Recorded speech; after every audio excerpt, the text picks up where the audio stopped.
Assalamualaikum warahmatullahi wabarakatuh. Alhamdulillah. Alhamdulillahillazi hadana lihaza wa ma kunna linahtadiya laula an hadallallah.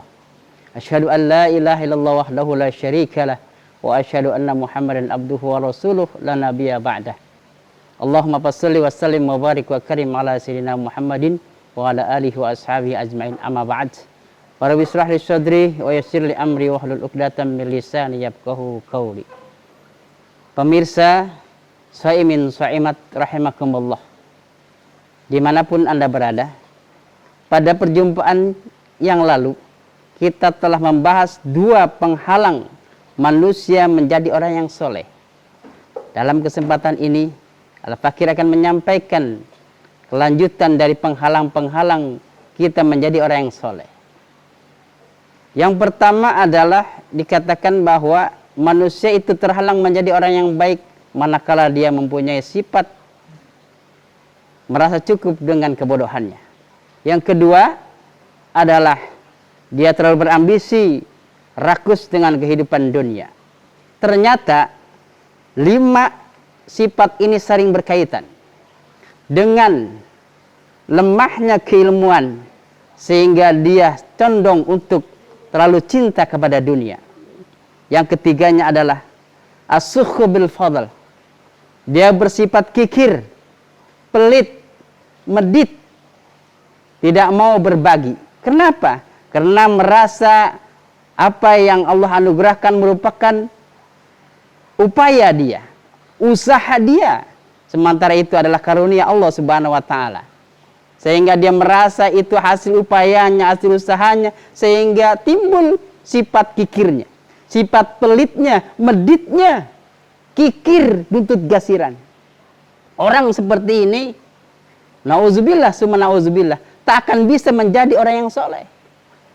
Sementara Rasulullah SAW mencela dan mengancam orang yang bakhil, orang yang pelit. Itu kata Rasulullah, al-bakhil ba'idum minan nas wa ba'idum minallah wa ba'idum minal jannah wa qaribum minan nar.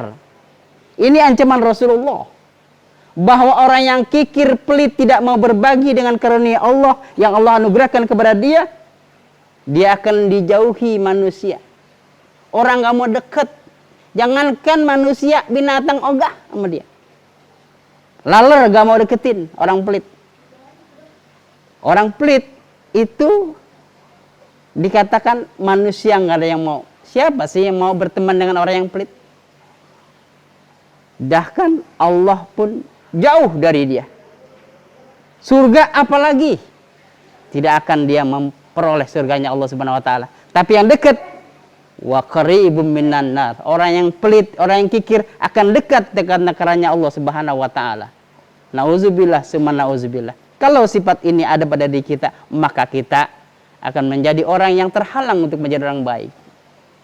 Dengan sifat yang keempat yang menjadi penghalang kita menjadi orang baik, apa itu? Yaitu ar-riya fil amal. Karena dia merasa hasil usahanya sendiri, dan begitu sudah dapat, dia kikir, sekali-kalinya mau mengeluarkan karunia Allah, dia ingin ada balasan dari yang diberi. Kepada siapa? Kepada manusia. Dia suka pamer apa yang dikeluarkan. Kenapa? Merasa berat. Karena kekikirannya merasa berat, sekalinya mau keluar, harus ada imbalannya dari manusia. Apa? Mengharapkan pujian, mengharapkan sanjungan dari manusia. Nauzubillah summa nauzubillah. Dengan sifat ria ini, Rasulullah SAW menyatakan, innallaha harramal jannata ala kulli mura'in. Allah Subhanahu wa taala mengharamkan surga atas orang yang suka pamer, atas orang yang suka ingin dipuji, ingin mencari kedudukan di hati manusia. Sementara apa yang diterima, apa yang diperoleh itu karunia Allah Subhanahu wa taala. Semestinya lah kita di dalam beribadah, di dalam kita memanfaatkan karunia Allah hanya karena Allah semata. Ma'asyiral muslimin shaimin rahimakumullah. yang terakhir yang merupakan penghalang kita menjadi orang baik adalah al-ijabu birra'i, merasa bangga dengan akal, merasa bangga dengan pemikiran kita. Ini menjadi penghalang kita. Bagaimana kita menjadi orang baik kalau di dalam hati kita terasa bangga, saya loh ini punya ide saya, ini kreatif saya, seorang tidak bisa seperti saya. Ini adalah merupakan penyakit hati yang merupakan sifat yang bisa menghalangi kita untuk menjadi orang baik, baik di mata Allah ataupun di mata manusia. Ma'asyiral muslimin, shaimin rahimakumullah. Kesimpulan dari perjumpaan kita kali ini bahwa ada 5 penghalang manusia menjadi orang baik. Yang pertama adalah merasa cukup dengan kebodohan dirinya sendiri. Yang kedua, rakus dengan kehidupan dunia. Yang ketiga, pelit, kikir dengan karunia yang Allah berikan. Yang keempat adalah bersifat ria, pamer dengan apa yang Allah karuniakan atau dalam beramal. Yang terakhir, merasa bangga dengan akal, ide-ide kreatifnya.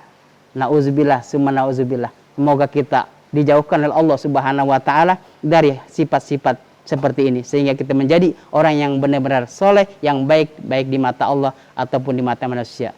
Demikian uraian singkat, mudah-mudahan bermanfaat untuk kita semua.